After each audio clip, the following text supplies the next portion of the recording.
Arrêtez, peuple de l'OTAN. Vous bombardez un mur qui barre le chemin à la migration africaine vers l'Europe et le chemin des terroristes d'Al-Qaïda. Ce mur, c'était la Libye. Imbécile que vous êtes, vous le détruisez et vous brûlerez en enfer pour les milliers de migrants d'Afrique et pour avoir soutenu Al-Qaïda. C'est ainsi que ce sera, et je ne mens jamais. Et je ne mens pas maintenant non plus.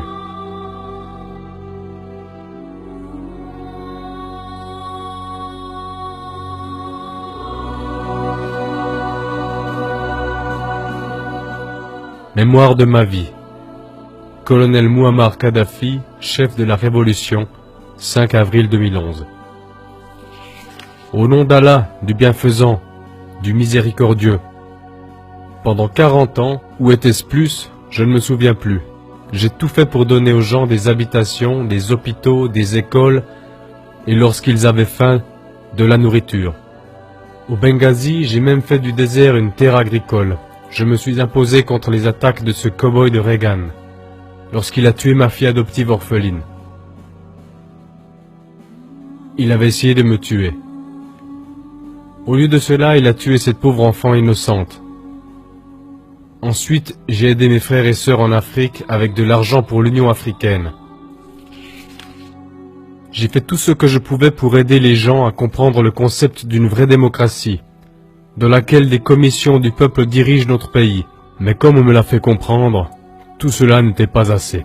Même des personnes qui avaient des maisons avec 10 chambres, des costumes neufs et des meubles neufs n'étaient jamais satisfaites. Égoïstes qu'ils étaient, ils voulaient toujours plus.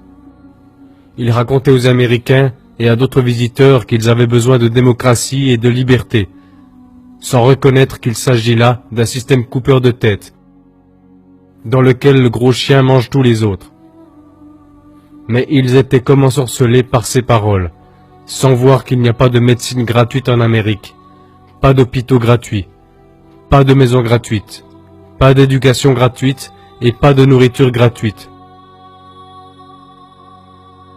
Sans parler des gens qui mendient ou des longues queues pour une assiette de soupe. Non, quoi que j'ai fait, pour certains ce n'était jamais assez. Mais d'autres, eux, savaient que je suis le fils de Gamal Abdel Nasser, le seul vrai dirigeant arabe et musulman que nous ayons eu depuis Saladin. Lorsque j'ai revendiqué la Libye pour mon peuple, comme il a revendiqué le canal de Suez pour son peuple, c'était ces traces que je tentais de suivre pour protéger mon peuple de la domination coloniale, de voleurs qui nous voleraient. Je suis désormais soumis à l'attaque de la plus grande puissance de l'histoire militaire.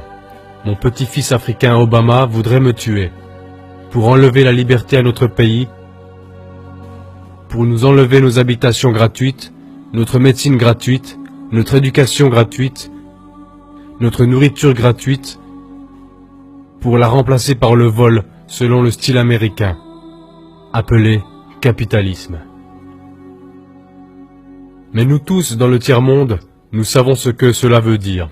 Cela veut dire que les grands trusts dirigent le pays, dirigent le monde, et que les gens souffrent. C'est pourquoi il n'y a pas d'alternative pour moi. Je dois prendre ma place.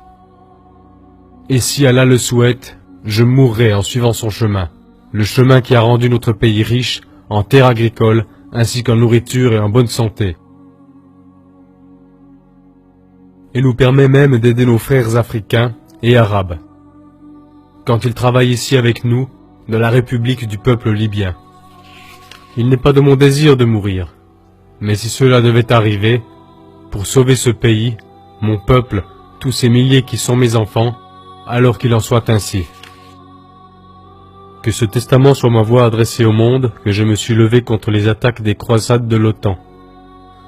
Levé contre la brutalité, levé contre la trahison, levé contre l'Occident avec ses ambitions colonialistes. Et que je me suis tenu du côté de mes frères africains, du côté de mes frères arabes et musulmans, comme une colonne de lumière. Pendant que d'autres construisaient des palais, je vivais dans une maison toute simple et dans une tente. Jamais je n'ai oublié ma jeunesse à Sirte, je n'ai pas gaspillé de manière insensée la richesse de notre peuple. Et comme Saladin, notre dirigeant musulman, qui a sauvé Jérusalem pour l'islam, j'ai pris peu pour moi-même. En Occident, certains m'ont traité de fou ou d'insensé, mais ils connaissent la vérité et continuent néanmoins à mentir. Ils savent que notre pays est libre et indépendant, et non sous le joug des colonialistes.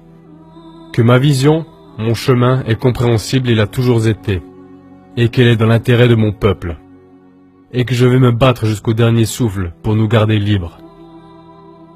Puisse Allah le Tout-Puissant nous aider à rester croyants et libres.